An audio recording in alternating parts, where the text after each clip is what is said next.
নমস্কার বন্ধুরা, আমি আপনাদের সেই গদাই। না না, এটা কি হচ্ছে? হ্যাঁ, মানে কি আমি কি মানে ছাত্রবন্ধু না ডিকশনারি আমি? হ্যাঁ, আপনি গদাই? আমরা কিছুদিন একটা ব্রেক নিয়েছিলাম, আপনি হাসেন কেন? এটা হাসার কথা। আরে না না না, কারণ কোনো কিছু একটা সময় পর একটু থিতি আসে, তো আবার একটু সময় নিতে হয়, প্রস্তুতি নিতে হয়। গদাইও তাই প্রস্তুত হয়ে এসেছি। 3, 4, 5, 6, 7 বাংলার এক অক্লান্ত সৈনিক, একমাত্র সৈনিক আমি পায়ে ধরে নিচ্ছি আপনারা। যে বাংলা ভাষা এবং বাঙালির জন্য লড়ে যাচ্ছে, সেই গদাই আবার ফিরে আসছে সিজন 2 নিয়ে। এবার আরো রোমাঞ্চ।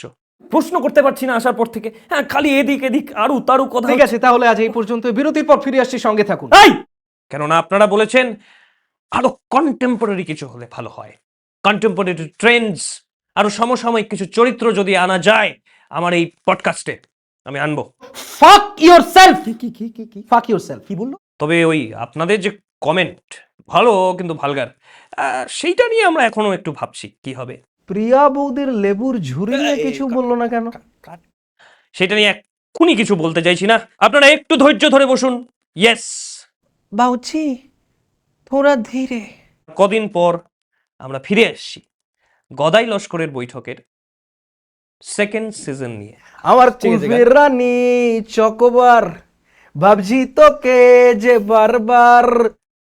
ইয়েস, আমরা আর কদিন পরেই ফিরে আসছি গদাই লস্করের বৈঠকের দ্বিতীয় সিজন নিয়ে। ততদিন পর্যন্ত আরেকটু অপেক্ষা করুন, দেখা হবে শিগগির। নমস্কার। ওহ, হয়ে গেছে রে। হ্যাঁ, কেটে দে। হ্যাঁ, কাট হয়ে গেছে তো, প্রমোশন হয়ে গেছে। বাহ, চুল প্রমোশন করতে হচ্ছে।